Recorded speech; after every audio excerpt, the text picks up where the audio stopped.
Okay, welcome to Heart-Centered Conversations. This is a podcast on talking to people who are out in the world doing heart-centered work. And so I am so excited to have this conversation. I've got this friend who's not too far away who we've not been able to connect. So I'm so excited that we're actually like hearing each other's voices and talking. Maralis Self. She has a business called Empowered Me, right? Empowered energy. Yes. Empowered Energy. Okay, I'm Yes. thinking of your Email. email. Yeah. So let's just start by you telling us about you, like you, what you do, where you're from, all the good stuff. So my name is Maralis. I like to repeat it because I have one of those names that people get wrong all the time. Totally fine. I have a 3-error grace period, so we're all good here. Did I And you say it did right? right. Yeah, you got it perfect. Awesome. That is so cool. So my hometown is New York City by way of Puerto Rico. That's where my family is from. And I am a military spouse. So that's what's brought me to Kansas, To Kansas. currently where I Yeah. currently am. So it's a long way from the city, but that's okay. You can take a girl out of the city, but you can't take the city out of the girl. So that's where I'm at, currently, physically, geographically, anyway.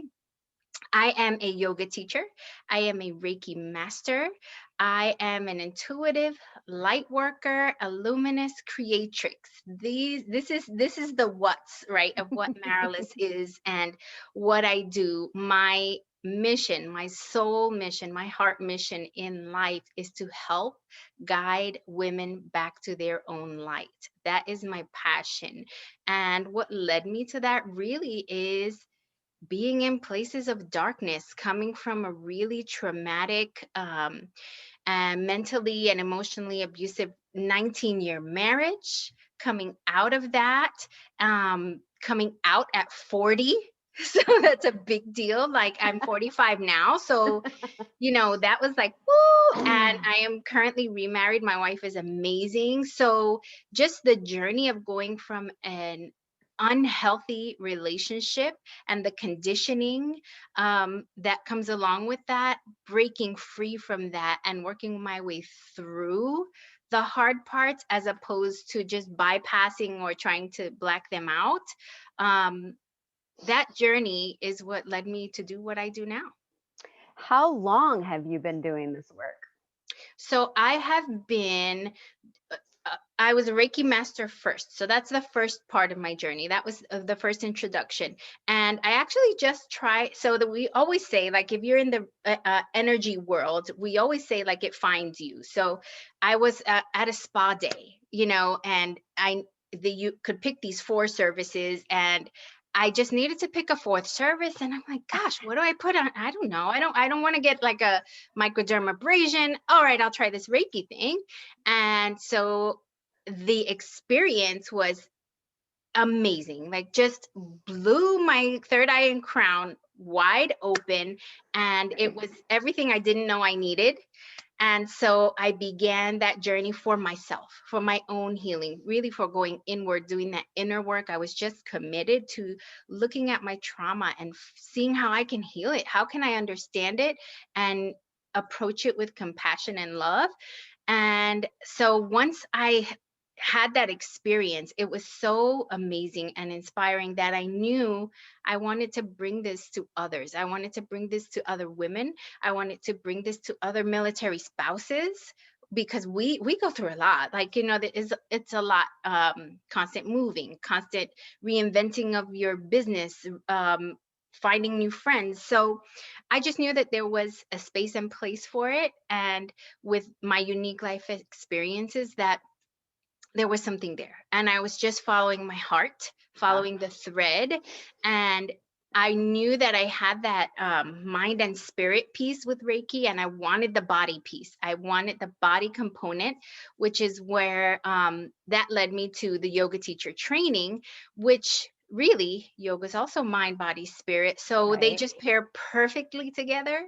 And so this is going on year 3 for Reiki and year 2 for yoga teacher, which, so I'm just going to put this out there. Anybody who's over 40, don't think you can't do anything you want to do. It's never too late. I feel young, fancy, and free. I'm going to just keep doing my thing. I love that. I think that's why, and I don't even know how I found you. I have no idea. I have no remembrance. But somehow, I don't know if I ran across your Insta. I have no idea. But as I started like following you and reading all your stuff, I was like, holy cow, like we have so many similarities, like Mm-hmm. personally and professionally, so many things that are the same. And so I was just like, I've got to meet this person. Like, I think she's my friend. Like, Yeah. I think that she is my friend. Like, and I remember, just kind of putting that out to the universe and to spirit. Like, I need a friend who is interested in the same things, who kind of knows, I just need that connection with someone. And I found you, and we were going to connect, and then COVID happened. And then Yeah. literally, like, we were so close to connecting, and it was like, I know. yeah. Yeah, but So yeah, I agree. It's like that kindred spirit. I'm in awe. Like sometimes when you post things and I'm like, girl, me too. So many parallels. totally. So you just in the last couple years started doing it. It was so interesting that they had a Reiki at a spa day. Yes. Well, we're talking about Washington, D.C. Okay. So, Okay. I was saying, was that in yes. Kansas? Because No.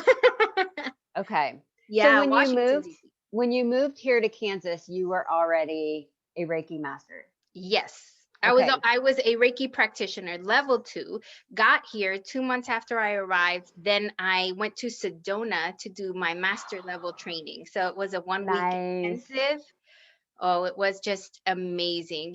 Just to have the opportunity, to be in Sedona, and then to do this powerful work and this powerful training where this is just the focus. Like we're really deep diving into, even just the way we ate. We were, very holistic and practicing Ayurveda, and it was just amazing. So it was the most perfect environment that I could have had for my master level training. And we went into the vortexes to do our attunement. So just Oh my gosh. yeah, So amazing. yeah, I do have some people here who are ready to go to the next level, and so I'm gonna hook you up. I have one in particular in mind, and she's looking for her level 2, and I don't know if you've started teaching yet, but I Yes, keep I telling have. her, like, I know someone. I think she would be amazing for you to train with. So Thank you. Yes, of course. yeah.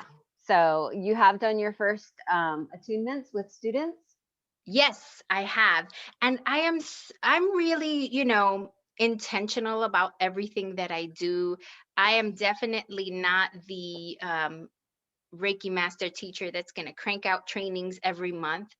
I kind of let the people form, and then I execute the class because I just want it to be intentional. I Yeah. believe so profoundly in the power of self healing through Reiki, because I don't consider myself a healer whatsoever. I am simply the vessel for divine love and light. And it is the person who's doing the healing. And that's why I consider myself a light worker. I'm just the lantern bearer guiding you back to your own light. I love Um, that. and I don't really market like, hey, I have a monthly level 1 training, monthly level 2 training. I kind of just wait for people to say, I feel your vibe, I'd love to train with you, and then I take it from there. Cool. So, when will you start doing master attunements? Because I'm looking for my master teacher. Yes, I'm probably going to wait until fall because I really feel that for master level, level 1, I think you can do in a day. like a day. I do it kind of like a half day is what I like to do. Level 2 can probably be done in that or a full day. Level 3 to me really needs to be like a 2-nighter, because there's just so much to process Yeah. and so much comes up again. Um, from when I did my master level, we also reattuned to level 1, level 2, and level 3. So with Reiki, every time you get reattuned, it's like your intuition becomes sharper. Everything is brighter, crisper. So you kind of need a little bit of time and space to integrate that and to just let that develop. And I take my role as a facilitator and the relationship that I have with my students very seriously. And I want them to feel that they can come to me with questions. And it's just important to me. Like, relationships are important to me. So I am probably looking at fall, because I'm thinking like, okay, COVID, go away, so that I can have God, this please. like little weekender, to build that. Yeah. Did you find that when you moved here to Kansas that it was difficult? Yes. So I'm coming. So I came here. Our last place that we were stationed was in the DC area. So you can imagine it's very metropolitan. It's very forward thinking. So none of this, and anything in the holistic umbrella and the healing arts in any of the new age realm is new or like taboo. But here I am in this tiny little Midwest town, right? And and here I am, just like, I'm just gonna start practicing and then see what happens. So it was a very slow start, but I think that the blessing is that as people take a chance to try something new and experience what it has to offer, it's just grown. So it was definitely slow going at first and kind of like, who is this lady? And now, I think the biggest compliment people say to me if they encounter me somewhere, they go, "Oh, hey, you're the energy lady." Yes, yes, I am the energy lady. Thank you very much. So that's been fun. It's been a lot of fun. That's awesome. Yeah, because I'm in a small town too, and I think that we are particularly probably about the same. You might be bigger because you've got the base there, Mm-hmm. but still kind of in that we have more churches here than anything else. So, but I also get a lot of people who, call me or have, are ready to experience something different and new, and have a lot of people who have gone through our yoga studio and our store and kind of know that we are a little bit more woo woo than anywhere else. And so we have lots of people who come and ask questions, and so yeah, I really do love the practice of Reiki, and being with people in that sense, as the same as I love yoga. Like, I've been Mm-hmm. doing yoga for a very long time, and sometimes though yoga gets to be so easy for me, and I don't always put myself into the thinking part or the feeling Mm-hmm. part of it as I can do with Reiki. So Right, yeah. right. It's been, and here too, we have lots of churches, a heavy Christian population. I have a very traditional Christian upbringing. I was raised Roman Catholic, so Me I too. I get it. I get the connection, and I consider myself a Christian to this day. My viewpoints might be different from traditional Catholicism beliefs, but I know that my relationship with God is my own, and no one can dictate that or take that away from me. So, because I have that connection to my faith, I am able to connect with people of faith. And I what I try to display and explain is that you can have religion and spirituality, and they can merge together, and that's a sweet spot when you can let the both work together in your life. It's just a beautiful place, and I had to work through that at first. Like, what am I, is this against my beliefs? What's going on here? But once I was able to reconcile the two and strengthen the bond, and it's just such a it's just a part of me. It's just part of my practice. And it has actually helped with people who are very much involved in their church and in their faith. When they just sit down and have a conversation with me, and then they get it. It's not as woo woo or as out there as they imagined. It's really about just connecting with yourself and tuning Yeah. into that divine love. And if you believe in God, you believe in divine love already. So, Yeah. I think lots of times the somatics of the words just kind of get in people's way, and yes, it's just, you know, and sometimes it can be really difficult, especially when we're doing energy work and, doing that spirituality work, that it starts to, we feel like there's a conflict because maybe we're taught that there's this strange conflict. And so, but there's so much energy. And, I always tell people, like, God created energy, like everything has energy, like that's right.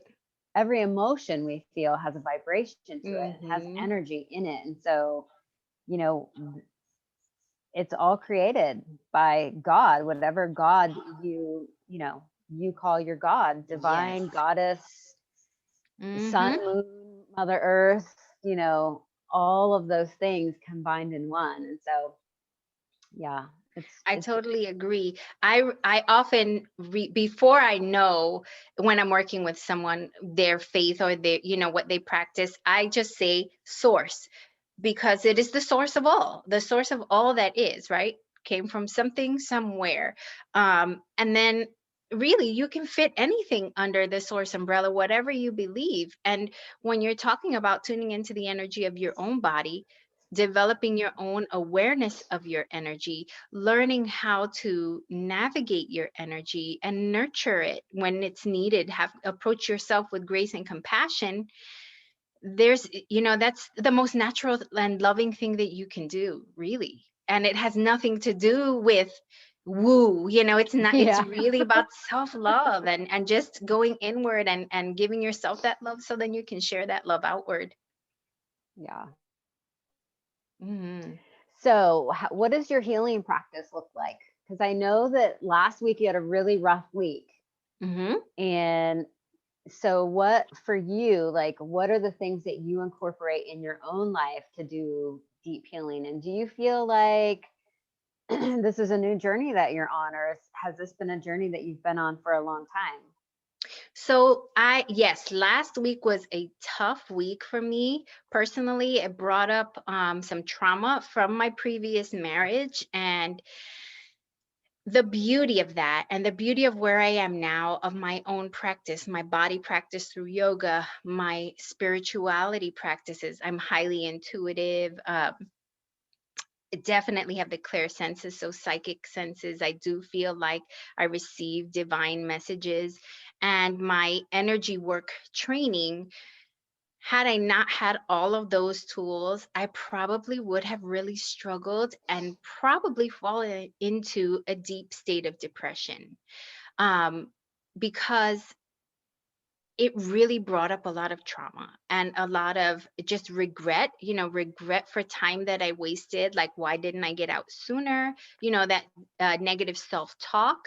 And I had to make the choice to look at it, because really, truly, the only way to heal is through it. You Oh, cannot yes. bypass it. You can't go around No. it. You can't go under it or over it. The only way is through. So I Yeah. had to allow myself the time and space to sit in it, to really reflect on what it was bringing up for me and what the lessons I could learn are, and what are the blessings on the other side. And there Yeah. are so many blessings on the other side. So once it took probably a good 48 hours for me to just sit in it and cry and be sad and go through like 2 boxes of Kleenex and journal and do some self healing, so self Reiki practice, and move my body and listen to music and all of these things that helped me process through.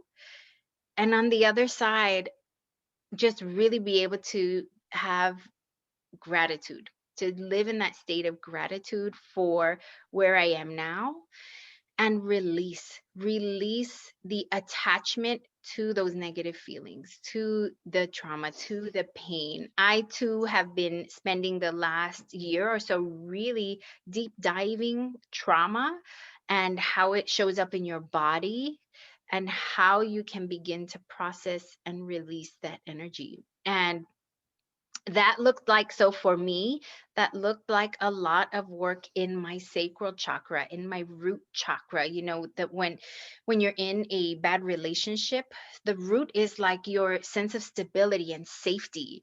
And Mm-hmm. that was just, dismantled for me. I didn't have that. So bringing that energy back, that reminder, I had to restore and remind myself that I am in a safe place now. I can release the energy of that trauma because I'm no longer not safe. I'm safe, I'm grounded, I'm well. So yeah, that's my personal process, and I made the choice to really share about that on my social media because I want people to see that the work I do, it's not just me talking because I've learned Right. about it or I've read about it. I've walked the walk. I've Yeah. been in the cave, so I get it. And because I have found my way back to the light, that's why I feel so driven to help others find their way too.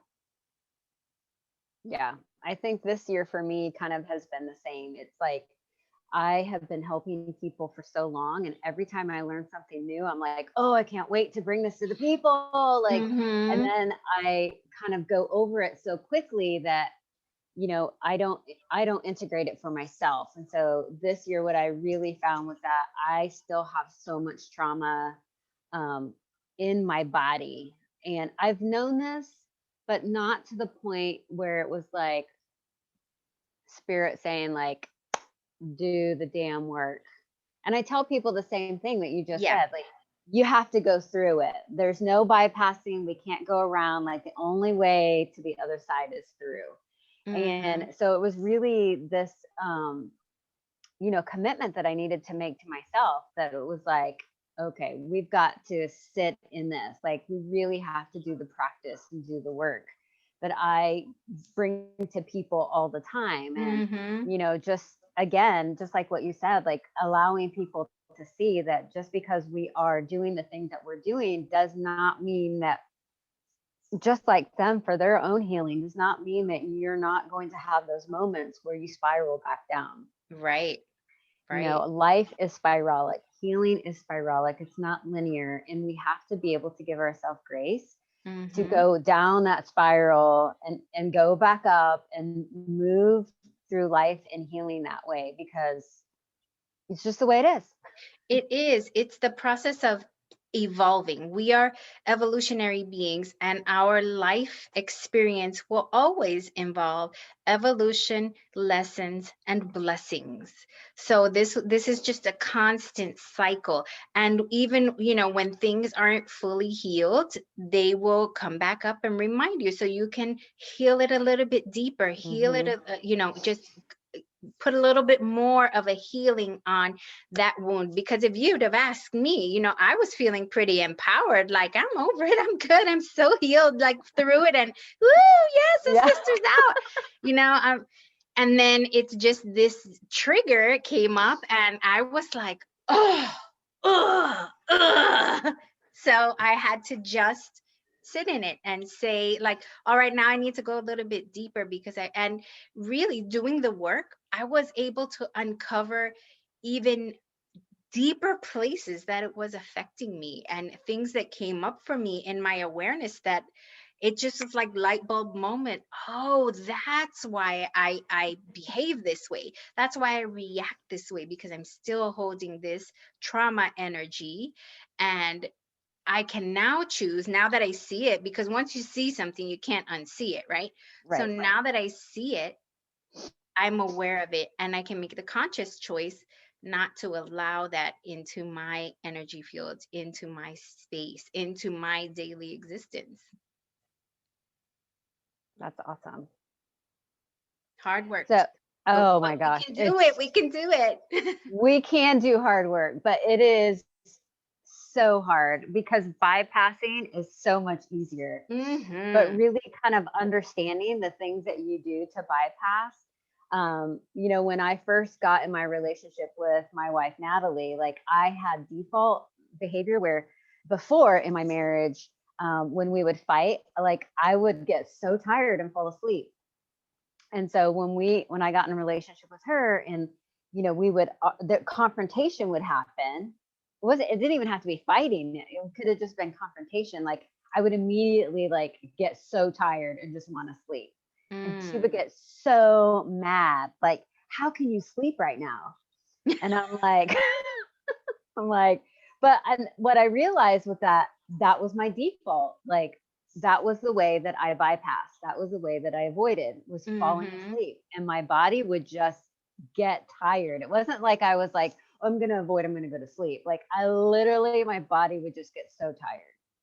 I can totally relate, but except that for me, that fight or flight kicked in immediately. So like the first year, I bless my wife. We've been married 4 years now for staying because the honest truth is that coming from the relationship I was in, I did not know what a healthy relationship was. So like our first argument, I was like, I'm packing my bags, I'm out of here. And she's like, what are you doing? That's not what normal people do. Like you talk about it, you work your way through it, you compromise. And I'm like, we do. What? Oh, you mean you want to hear my point of view too? And so it was really relearning and, getting past that trauma of you don't have to run. Like this is a person who wants to talk to you and hear your Yeah. side and find a middle ground and compromise. So I had to learn like, you don't just pack your bags every time you don't agree on a point. And that was my trauma response. Like, I'm out of here. I'm not going to stay here because it felt like unsafe to me, except that it wasn't unsafe. It was just like, hey, let's have a conversation. Yeah. So, yeah, you learn to change your behavior because, again, once you see it, then you can begin to change it. Yeah. So that's something else that we have in common is that, so you said you came out at 40, Mm-hmm. right? Yes. Which is the same time that I also came out, and I was in a 20-year marriage. In fact, our Mm-hmm. divorce became final at our 20th, like the day before our 20th wedding anniversary. Mm-hmm. And I have also been married to my wife for this year was 5 years. So it was a new something for me to, come out at 40. Mm-hmm. And just that whole process of, you know like, what is this? How did this happen? Have I always been gay? All of these questions that came up for me. And of course, I mean, I'm still in the same community that I was married to my ex in. And Oh, so, wow. yeah, so there was a lot of like, and we grew up in this town. Like we went to high school in this town. And so Mm. it was a big thing for me to go through. And I didn't know, at that time, I didn't have or know a lot of people that kind of had that same experience as me. And so when I hear about them, I kind of like gravitate to them because it's almost like, okay, I'm not the only one who's done Yes. this, because at the time it felt freaking crazy, as it was like flipping my world upside down, Mm-hmm. and my kids and my town, and like everyone around me. So Yeah. can you tell me what that experience was like for you, if Yeah. you're okay with that? Of course. Yeah. I never mind telling my story because I feel like if there's one person that hears it and is like, okay, me too, then yay. Me I, too. I like I've done my work. So for me, I actually definitely knew in my teenage years that I was at least bi. Like I was definitely attracted to women and men, but I was, like I said, Catholic. You don't do that. Like, Hmm. here's your box, you stay in it. Plus, add the Hispanic culture. You also are subservient, for the majority. I'm not going to say that every Hispanic culture or household is like that, but there is this kind of responsibility to, grow a family, to serve, to, and just the, it's kind of part of the way that we were raised. And so I had my roles, and I was definitely like a good girl, and I wanted to do the right thing at all times. And that meant you get married to a man and you have children, and you do, what you're supposed to do in the marriage, and Right. follow the rules. And so the whole time though, and I remember saying to him, like, I like girls too. And he's like, oh yeah, that's fine. That's no problem. Of course, because in his head, he's like, oh, we're going to have some good times, which never happened like that. So I stayed, part of the reason that I stayed in the marriage, excuse me, part of it was the emotional and the psychological abuse that I was enduring, and that kind of um, mindset. But part of it was my own self-imposed responsibility that I felt to my culture and to my faith, that I just have to stay here. Like, this is what a good Catholic girl does. And then, it just kept getting worse, worse, worse, worse. And then finally, my ex is a service member as well. So when he deployed, I knew like that was it, and just to be tell you the straw that broke the camel's back, because he cheated and everything. The month before he was deploying, I said to him, I know you're going to cheat on me while you're deployed.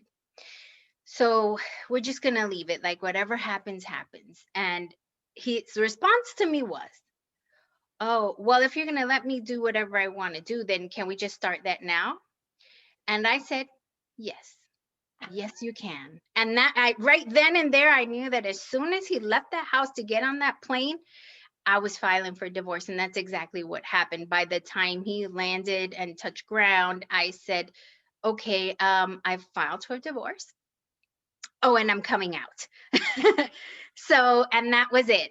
And that's just how it happened. And my children were amazing about it. And their response was basically, you're the same mom. So what does it matter? Like, you're still the same mom. Like, nothing about you has changed. So I was just so grateful for that. And that alone gave me some of the bravery to just embrace myself the way they were embracing me. Like, yeah, mom, just be you. It's fine. So, That's awesome. yeah. Yeah. And we have kids that are about the same age. I watch you, talk about your kids and stuff. And like, oh my God, like our kids are the same. My kids had a really good reaction, except my oldest. So I had my first child when I was 15. And so he's in his 30s now. And so he probably had the worst reaction. Mm, Um, and more because he felt really loyal to my ex, which was his yeah. stepdad.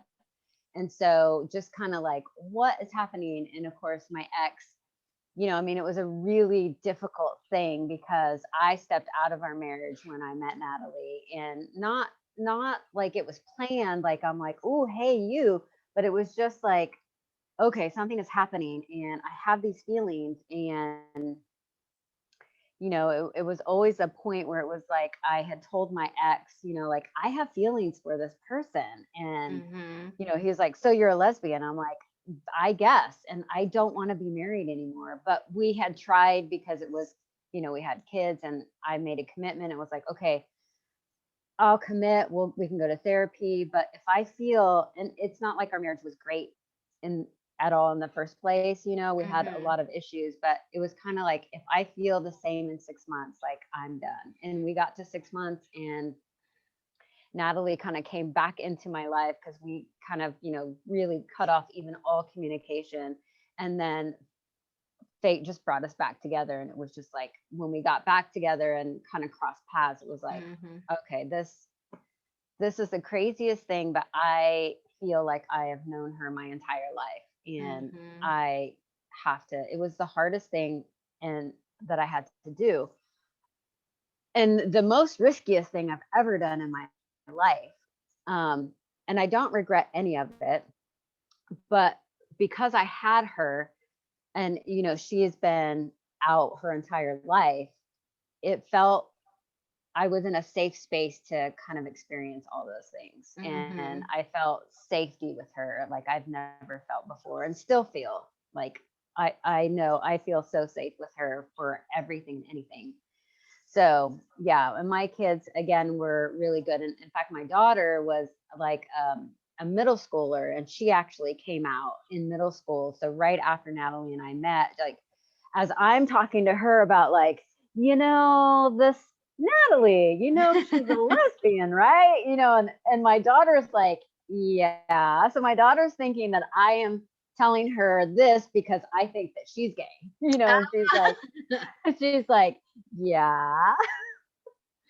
So it was, yeah, but It's everyone gets along now, and even the ex and his new wife, we're all kind of one big blended family. So Oh, that is beautiful. But yeah, there's just something about finding your person. And for yeah, me, the way that I was able to find my wife is I just kind of got to the point, because I got divorced and then I dated and then I said I just need time alone. And I said to myself, I'm just going to manifest the qualities that I want in a person and not the person. So I only focused on the things that were important to me. So every day I said, I am welcome to receiving the person that's right for me, a person that has integrity, that's loyal, that is committed, that is intelligent. Like I want to be able to hold an intelligent conversation. So, when I met my wife and we started dating, I was like, oh my gosh,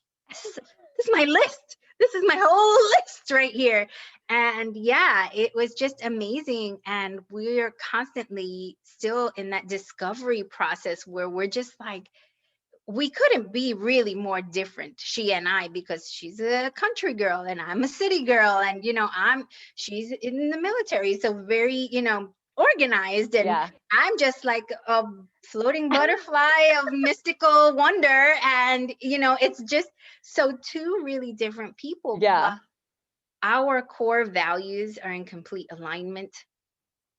So that like we are heart connected and we are absolutely soul connected, and that's why we are traveling this path together. And it's yeah, just so refreshing. And she is teaching me things like, for example, you can be in a relationship and it can be safe. And that's just like, wow, what a gift. What a yeah. gift. See, this is why I was like, okay, Natalie, I met this girl and I think we should be friends with them. Like, I mean, like, Yeah. we need to go on a double date together. Like, we need to hang out with these people. I need Yes, friends. for sure. For sure. I can't wait till we can do that. Okay, Hmm. so my other question is I have seen on your social media that you have started using cacao. Yes. Tell me more about how you came, because it's so funny because I also have started using cacao, but I'm so new to using cacao Hmm. and I've only drank it twice, but I want to hear your experience of how you were introduced to cacao and how you use it and what it means to you. Hmm. So I've had cacao in a couple of different experiences and settings. I've been to a cacao ceremony before where, the whole point of it is just to commune with the cacao.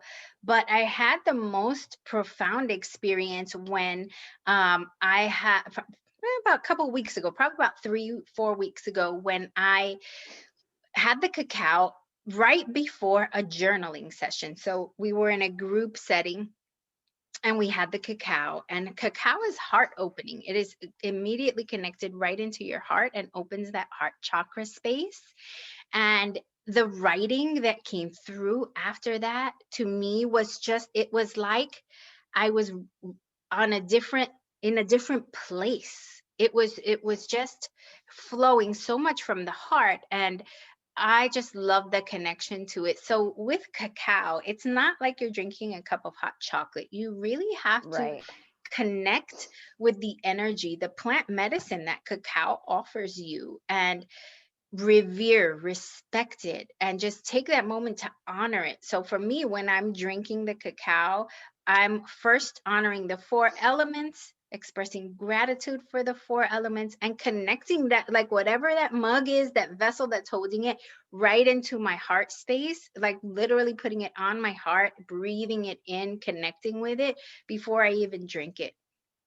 And then I drink it. And so for me, my ritual, like my daily routine, is cacao in the morning with, all that gratitude, honoring earth connection, my connection to Pachamama, just that connectivity of energy that flows through all living things. Then I meditate. And when I'm meditating, for me, prayer is the talking phase. So that's when I'm like, hey, God, blah, blah, blah, blah, blah, right? And Yeah. meditation is, I'm just going to sit back and listen, and just let whatever's coming to me come to me.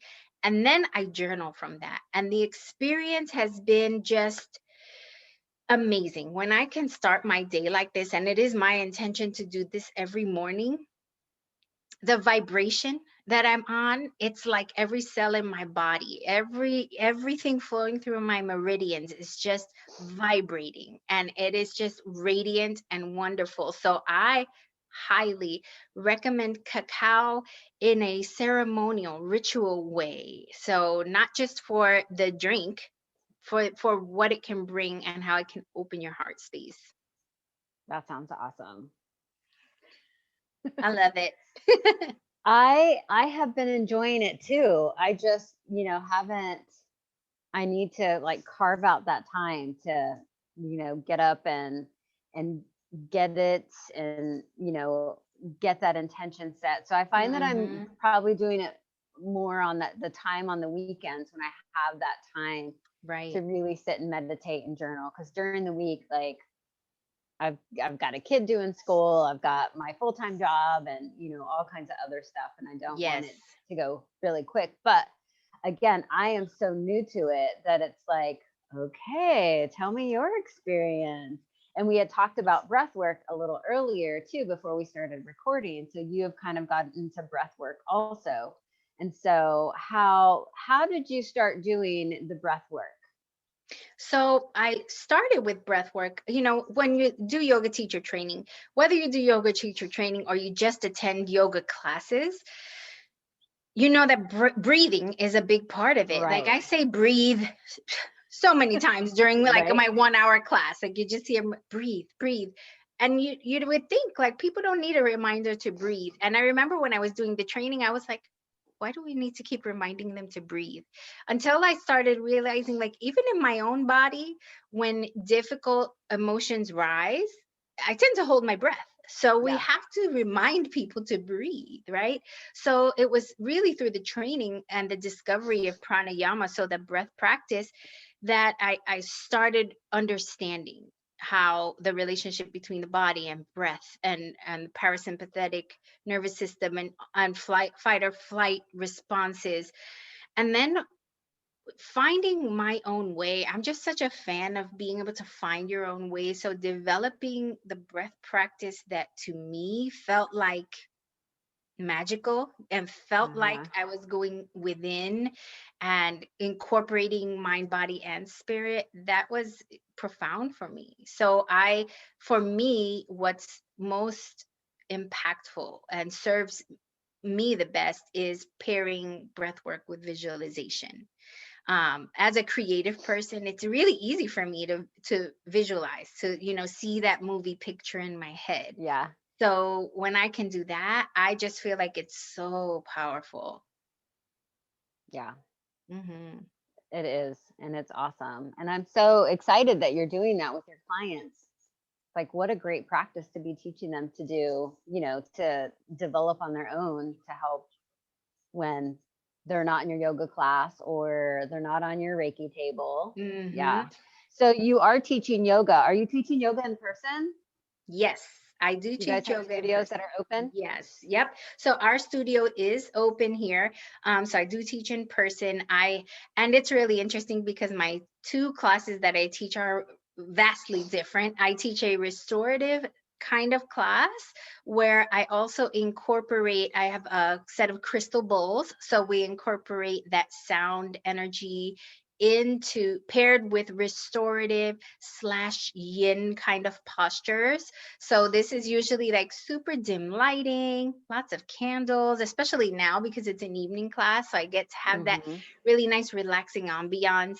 And then the other class I teach is more of a fast pace, so like a vinyasa, but for me, I'm truly inspired by music, just the rhythm of music, the cadence of the song, pairing it with the movements. So this is definitely a more active style class, but fun. Like this is the kind of class where it's like you're connecting mind and body, but you don't even realize it because you're just enjoying the movements. And I'm definitely not the flexi bendy yogi. You will never, let me not say never, but it's probably 99% chance that you will not find me in Bird of Paradise. So my body just doesn't bend that way. So I like to definitely offer things that are accessible to most people with variations. So I might show a pose and show you, this is like the level 1 pose, and then I'm going to show you some ways that you can amp it up Yeah. if your body craves that. So I So love both sides of it. are you only teaching at one studio? Yes. Do you own a studio, or are you a No. co-owner, or are you just, okay, so you're an instructor at one studio. Yes. Okay, Yes. cool. And you are in Leavenworth. And so That's what right. is the name of that studio? And we'll tag it in the description Of also. course. So I teach at Leavenworth Yoga. Cool. Easy to find, like in the town of Leavenworth. Only one yoga studio, Leavenworth Yoga. Oh, you guys So, only have one yoga studio? yes, Oh, I did not know that. in our And little town. I've not been there, but I've known about it. In fact, one of my students that I might have did some work with actually might have a relative there. So, okay, and then Pretty cool. we're gonna tag all your stuff so that people can find you. Do you Yes. do Reiki online, or do you do that just in person, or distance Reiki, or So I offer both. There is a healing room at Leavenworth Yoga where I see my clients. So that's where I cool? see in-person clients. I offer distance healing services to clients really worldwide because I am connected to the military community. I have overseas clients. So in different parts of the world, I have people in different states. So I work with people's schedules and various time zones to provide distance services. So that's Reiki work. Sometimes it's readings. So I do oracle readings or channeled readings. So I do provide those distance as well. And I have a program that'll be launching very soon. Exciting. It is very exciting. It's called Luminous You, and it is a 4-week program that is designed to lead you back to your own light, to equip you with the tools Nice. and the pathway to rediscover your light. So I yeah, a lot love of it. good things So coming. you have a website, yes, so we'll Yes. tag that too. So all of that information will be on that site so that people who are ready and they're like, yes, I'm going to do this, like Mm-hmm. can start investing in their healing and learn from you. So that's so exciting. Plus you're doing so much work with military spouses and Mm-hmm. military couples, and I mean we didn't even get to touch on that, but yeah, Mm-hmm. you're doing a lot of awesome things in your little part of the world. So okay, so I have some questions to end us. Okay. What was your biggest lesson of 2020?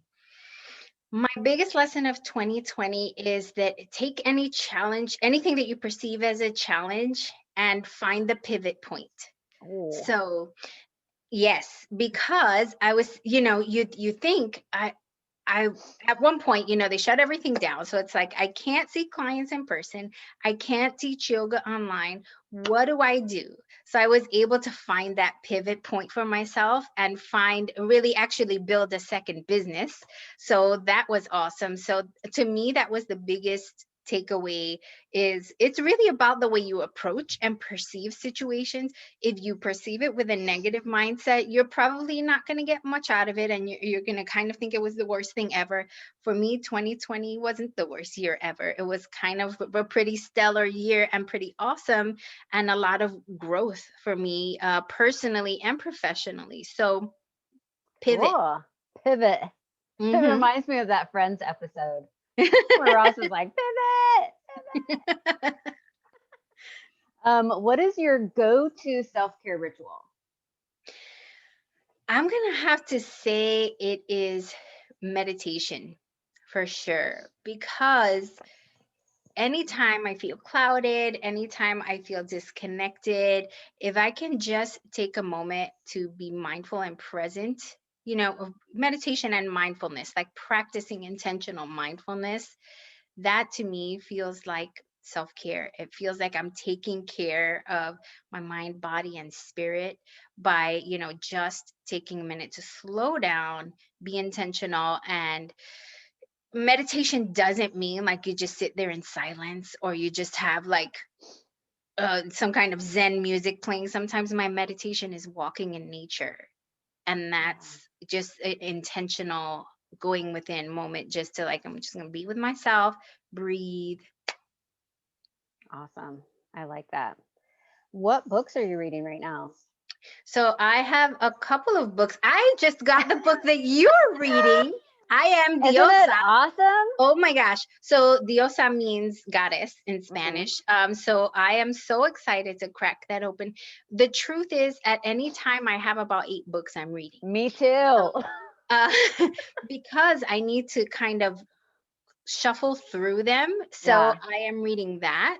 I'm reading several books on trauma, and trauma in the body, and learning how to find that, and just uncover that, and how trauma appears in the body, and how stress appears in the body. So I'm reading a couple of books on that. I just finished Untamed recently, which is fantastic. Yes. If you have not Did read you it, read Love Warrior? I have not. I have Okay, not read it yet. you've got to read Love Warrior. So funny. I saw Glennon in person. She was in Kansas City at Unity Church like a year. I don't even know when, but I made Natalie go with me because her story is so similar also to Hmm. mine. Yes. And Natalie kept thinking that I was only going because Abby was there. Her wife Abby was there, and so Natalie was like, "We're just going to see your girl crush Abby." But then as she started listening to Glennon's story, she was just like, "Oh, I know why we're here." And it's like, yes. See, when I find people that are similar and have the same story, I'm drawn to them because I want to hear their experience. Because Yes. again, there's just not so many people that kind of Hmm. have this experience or are talking about it or sharing about it. So yes, Love Warrior is a really great book, but it was literally at the end of that book that she came out. Hmm. And in fact, when that book was going to the be released, she was getting divorced and in this relationship with Abby. And so it was a big question for her. Should I do this? Because Mm. this book about marriage redemption is getting ready to be released. And I Right. think she had asked Oprah, and Oprah was like, got to be true to your heart, and it's just that That's whole right. integrity thing. And so, yeah, so Hmm. Untamed, very good. I did read that one. Yes, yes. Yeah. So I'm reading that. I'm reading just all kinds of things. Yeah, I'm Yeah. I'm a lifelong reader, and I I love to study, and I love to learn, and yeah, so I'm definitely all in that space right now. Yeah. Awesome. I'll have to send you some photos of books. I have lots of books on trauma and like even the the chakras and energy and all of that good stuff. Hmm. Last question. Do you have a word or an intention for 2021? I absolutely do. So my phrase for 2021 is release and rise. Oh, I did And see this on your social media the yes, other day. yes. And let me tell you, 2021 didn't take very long to offer me that opportunity. Let me tell you, because all this stuff came up for me to release so that I could then rise from it. And so I am living my phrase already, because the intention is to release attachment to the things that are no longer serving my highest good. And that is really a choice that I can make. So doing the work to uncover what I need to get, like, what do I need to release myself from? Sometimes we have these self-imposed boundaries and restraints, and I'm just ready to be free, sister. I just want to fly and ascend and allow myself the space to do that. So Yeah, yeah. that's awesome. Yay. Those are all the questions that I have. Where can people find you? So you will find me most active on Instagram. My handle is at empoweredenergy.me. That's where I am on Instagram. That's also my website, www.empoweredenergy.me. I'm on Facebook as well, but like I said, Instagram is my jam. That's where you'll see me. That's where you'll see me do lives and post videos, and you'll I am so intentional about really connecting with people. Like, I don't have a social media manager. I do, I connect with my people because that's so important for me, especially in the work that I do. I want Right. people to know that if you send me a message, it is me on my own phone that's reading it, because that's important to me. Like, I want to be able to have a platform where you can share your story with me and I can connect with you. I love that. Thank Well, you. thank you so much for finally connecting with me, for taking the time out of your day to have this conversation. So we'll be posting all of your links so that people can find you. And people out there, like, if you're ready to do the work, or you need some help trying to figure out if you're ready, like, find her, Thank you. Thank you so work with much for her, inviting me. connect with her. It has been such a pleasure to chat with you and with your community. Thank you so much for Thank giving me this you. opportunity. Have a great night. And thank you guys all for listening to this heart centered conversation. Till next time, namaste. Namaste.